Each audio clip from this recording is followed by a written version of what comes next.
देखिए बच्चों, आज हम पढ़ेंगे अगला लेसन। लेसन का नाम है कार्बन एवं उसके यौगिक। इसमें टॉपिक है हाइड्रोकार्बन किसे कहते हैं। तो देखिए बच्चों, जैसे मान लीजिए हाइड्रोकार्बन का मतलब क्या होता है। हाइड्रोकार्बन का जो अर्थ होता है, हाइड्रो का मतलब होता है हाइड्रोजन और कार्बन का मतलब होता है कार्बन। ठीक है, तो जो हाइड्रोकार्बन होते हैं, जैसे मान लीजिए बेकार्बनिक यौगिक जिनमें क्या होता है, बेकार्बनिक यौगिक जिनमें क्या होते हैं, कार्बन तथा हाइड्रोजन क्या होते हैं, दोनों उपस्थित होते हैं। क्या कहलाते हैं, हाइड्रोकार्बन कहलाते हैं। बेकार्बनिक यौगिक जिनमें कार्बन तथा हाइड्रोजन दोनों उपस्थित होते हैं क्या कहलाते हैं, हाइड्रोकार्बन कहलाते हैं। ठीक है, जैसे यहाँ पर हाइड्रोजन मतलब मैंने क्या बताया था अभी, हाइड्रोजन, कार्बन मतलब कार्बन। या मान लीजिए इस परिभाषा ये भी हो सकती है, कार्बन तथा हाइड्रोजन से बने यौगिकों को हम क्या कहते हैं, हाइड्रोकार्बन कहते हैं। दूसरी परिभाषा ये वाली हो गई। तीसरी परिभाषा हो सकती है, बेकार्बनिक यौगिक जिनमें कार्बन तथा हाइड्रोजन दोनों उपस्थित होते हैं क्या कहलाते हैं, हाइड्रोकार्बन कहलाते हैं। अब देखिए जो हाइड्रोकार्बन है, अगर इसके उदाहरण की बात करें तो क्या आएगा, CH4 आएगा। ठीक है, और क्या हो सकता है, C2H6 हो सकता है। ये क्या है, हाइड्रोकार्बन का उदाहरण है। अब देखिए बच्चों, आगे हम पढ़ेंगे हाइड्रोकार्बन के प्रकार की बात करें तो हाइड्रोकार्बन के प्रकार। तो हाइड्रोकार्बन कितने प्रकार के होते हैं, हाइड्रोकार्बन जो होते हैं केमिस्ट्री में 2 प्रकार के होते हैं। एक होते हैं संतृप्त हाइड्रोकार्बन,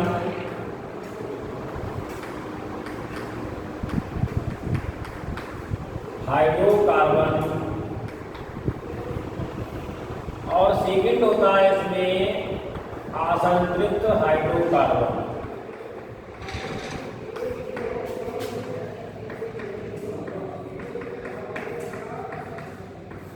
असंतृप्त हाइड्रोकार्बन। अब हम पढ़ेंगे कि बच्चों संतृप्त हाइड्रोकार्बन कितने प्रकार के होते हैं, 2 प्रकार के होते हैं। संतृप्त हाइड्रोकार्बन फर्स्ट है, सेकंड है असंतृप्त हाइड्रोकार्बन। अब हम पढ़ेंगे संतृप्त हाइड्रोकार्बन किसे कहते हैं। तो संतृप्त जो हाइड्रोकार्बन होते हैं किसे कहते हैं, बेकार्बनिक यौगिक जिनमें कार्बन तथा हाइड्रोजन के बीच में क्या होते हैं, एकल बंध, सिंगल बंध क्या होते हैं, उपस्थित होते हैं। ठीक है, बेहाइड्रोकार्बन जिनमें कार्बन तथा हाइड्रोजन के बीच में या मध्य कह सकते हैं क्या उपस्थित होते हैं, सिंगल बॉन्ड या एकल बंध क्या होते हैं, उपस्थित होते हैं। क्या कहलाते हैं, संतृप्त हाइड्रोकार्बन कहलाते हैं। उदाहरण होगा, जैसे उदाहरण हो सकता है एल्केन हो सकता है, क्योंकि एल्केन में भी क्या होता है, उसमें भी कार्बन और हाइड्रोजन के बीच में क्या होता है, हमेशा सिंगल बॉन्ड होता है। ठीक है, तो उदाहरण क्या हो जाएगा इसमें, CH4। अब देखिए बच्चों कैसे जानेंगे, CH4 में सिंगल बॉन्ड है तो आपने पढ़ा भी होगा, जो कार्बन होता है उसका परमाणु क्रमांक 6 होता है, 2,4 लिख दिया। तो कार्बन के बाहरी कोश में 4 इलेक्ट्रॉन होते हैं। ठीक है, अब कार्बन को अपना बाहरी कोश पूरा करने के लिए हर परमाणु चाहता है कि अपना बाहरी कोश पूरा करने के लिए इसकी संरचना भी कैसी है, अस्थायी है। जब ये स्थायी संरचना प्राप्त करता है, अक्रिय गैस जैसी शून्य वर्ग के तत्व जैसी संरचना प्राप्त करता है, तो उसके बाहरी कोश में भी 8 इलेक्ट्रॉन पूरे हो जाते हैं। तो देखिए जो कार्बन है, अगर कार्बन साझा करेगा, हाइड्रोजन साझाई होगी इसमें, तो यहाँ पर कार्बन और हाइड्रोजन में कितने बंध बनेंगे, 4 बंध बनते हैं।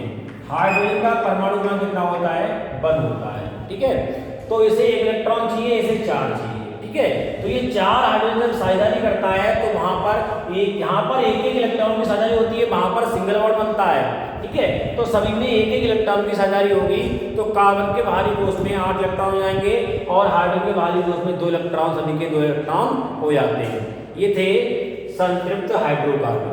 अब देखिए बच्चों, जो अगर हम असंतृप्त हाइड्रोकार्बन की बात करते हैं, असंतृप्त हाइड्रोकार्बन किसे कहते हैं, तो बेहाइड्रोकार्बन जिनमें कार्बन और हाइड्रोजन के मध्य या बीच में कह सकते हैं डबल बॉन्ड, द्विबंध तथा ट्रिपल बॉन्ड, त्रिबंध क्या होते हैं, उपस्थित होते हैं या पाए जाते हैं, लिख सकते हैं। क्या कहलाते हैं, असंतृप्त हाइड्रोकार्बन कहलाते हैं। तो असंतृप्त हाइड्रोकार्बन में क्या आते हैं, इनमें इनके अंतर्गत आते हैं एल्कीन और एल्काइन। एल्किन में क्या होता है, उनमें कार्बन और हाइड्रोजन के बीच में क्या होते हैं, द्विबंध होता है। तो ये हो गए द्विबंध होगा वो एल्किन हो गए। और जहां पर कार्बन और हाइड्रोजन में क्या होगा, ट्रिपल बॉन्ड होगा, त्रिबंध होगा, तो इसके अंतर्गत आएंगे ये असंतृप्त हाइड्रोकार्बन के अंतर्गत आते हैं। तो इसको उदाहरण लिख सकते हैं हम।